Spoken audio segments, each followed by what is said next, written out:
ذرا آوازائے سیدنا کریم سیدنا حسین صلی اللہ علیہ وسلم سیدنا حسیب جو میرے نبی کی ذات سے محبت کرے، میرے نبی سے پیار کا رشتہ رکھے، اللہ اسے کبھی محروم نہیں رکھتا۔ جناب حضرت سیدنا موسیٰ، واقعہ محبت کے لیے عرض کروں، ویسے تو آپ کو میں نے 2-3 دفعہ پہلے یہ واقعہ سنا ہے، لیکن کیا بات ہے، حضور کی شان ہزار بار بھی پھر بھی مزہ ہی دیتی ہے۔ جناب حضرت سیدنا موسیٰ علیہ السلام سیرت حلبیہ میں موجود ہے، خصائص کبریٰ میں موجود ہے، امام نبانی نے اسے ذکر کیا، اس کے بے شمار تفسیر کی کتابوں میں موجود ہے۔ میرے نبی مکرم سید کونین کا کلمہ پڑھنے والوں، ذرا شان مصطفیٰ کو دیکھنا ہے۔ حضرت موسیٰ علیہ السلام کا زمانہ ہے،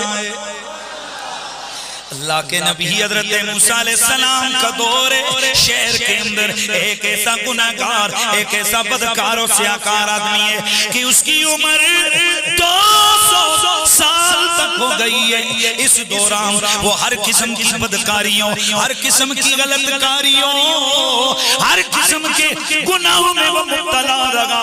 اس کے شہر والے تنگ آ گئے، چنانچہ انہوں نے دعائیں کرنا شروع کر دی، اللہ کا کرنا۔ 200 سال کی عمر میں یہ شخص جس نے ساری زندگی گناہوں میں گزاری، یہ مر گیا۔ شہر کے بڑے بڑے مفتی جمع ہوئے،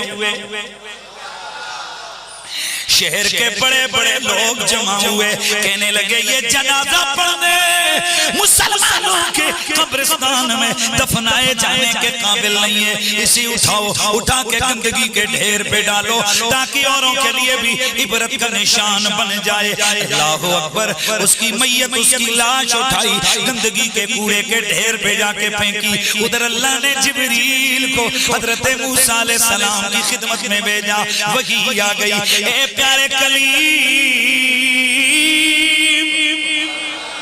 اور فلاں زندگی کے ڈھیر پر میرا ایک پیارا بندہ، اس کی لاش پڑی ہے، اسے اٹھا، اسے غسل دے، اسے کفن دے، اس کی نماز جنازہ پڑھ، اس کا دفن کا اہتمام کر، اور شہر میں اعلان کر دے جو جو اس کی نماز جنازہ میں شرکت کرے گا، اللہ اس کی بھی خطاؤں کو معاف فرما دے گا۔ جناب موسیٰ کلیم اللہ گئے، اس کی لاش اٹھائی، اسے غسل دیا، اسے کفن دیا، اس کی نماز جنازہ پڑھانے کے لیے ایک میدان میں لایا گیا۔ پورا شہر ہزاروں کی تعداد میں ایک سے بڑھ کر ایک آگے آگے بڑھ رہا ہے، اے میری بخشش ہو جائے، میری بخشش ہو جائے۔ چنانچہ اللہ کے نبی نے نماز جنازہ پڑھائی۔ اب جب نماز ہو گئی، شہر کے لوگ ٹوٹ پڑے، ذرا چہرہ تو دکھاؤ کون ہے، کون اللہ کا ولی ہے، کون اللہ کا پیارا ہے کہ جس کی نماز جنازہ پڑھنے پہ ہماری بخشش یقینی ہو گئی ہے۔ اللہ اللہ، جب بڑے بڑے آگے بڑھے، جن مفتیوں نے فتوے دیے ہوئے تھے، وہ دیکھ کے ششدر و حیران رہ گئے کہ یہ تو وہی 200 سالہ گناہگار ہے جس کی لاش انہوں نے گندگی کے ڈھیر پہ ڈالی تھی۔ یہ سر پکڑ کے بیٹھ گئے، اے پیارے قریب، اس کے جرم، اس کے سارا شہر گواہ ہے، لیکن ہماری سمجھ سے بالا تر ہے، اسے یہ پروٹوکول کیوں ملائے؟ حضرت موسیٰ کلیم اللہ بارگاہ رب العزت میں عرض گناہ ہوئے، ربا یہ 200 سالہ گناہگار ہے، سارا شہر تو کوئی اور گواہی دے رہا ہے اور تیرا حکم کوئی اور ہے، مجھے راز سے آگاہ فرما۔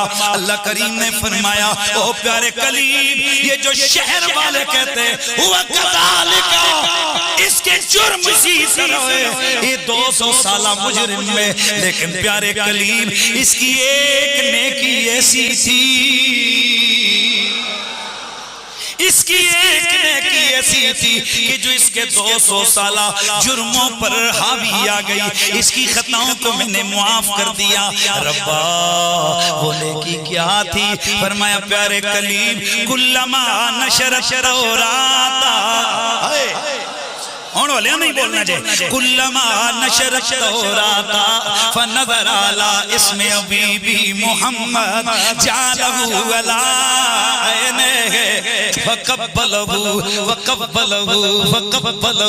ثم صلی علیہ۔ او پیارے کلیم اس کی نیکی یہ تھی، اس کے گھر میں تورات کی کتاب تھی، یہ روزانہ کتاب تورات کے ورقے کھولتا، ان ورقوں پہ جہاں جہاں میرے محبوب نبی کا نام لکھا ہوا اسے نظر آتا، یہ اسے آنکھوں سے لگاتا، اسے چومتا، فقبلہ اسے یہ چومتا، ثم صلی علیہ، پھر یہ میرے نبی پہ درود پڑھتا۔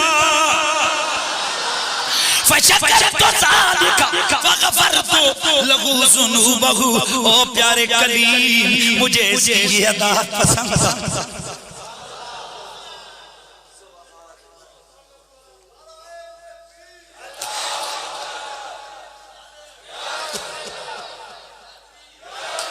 او پیارے کلیم مجھے اس کی ادا پسند آ گئی، مجھے اس کی یہ ادا پسند آ گئی، میں نے اس ادا کی وجہ سے اس کے 200 سالہ جرم معاف کر دیے، صرف معافی نہیں، میں نے اس کے جرم معافی نہیں کیے۔ پیارے کلیم میں نے یہ انعام بھی دیا، جو اس کی جنازہ کی نماز پڑھے گا اسے بھی بخشوں گا۔ اور پیارے کلیم اتنا ہی نہیں، وَسَوَّجْتُهُ بِسَبْعِينَ حُورًا، میں نے 70 حوریں جنت میں اس کے نکاح دے دیے۔ نبی جی ہمارے بڑی شان،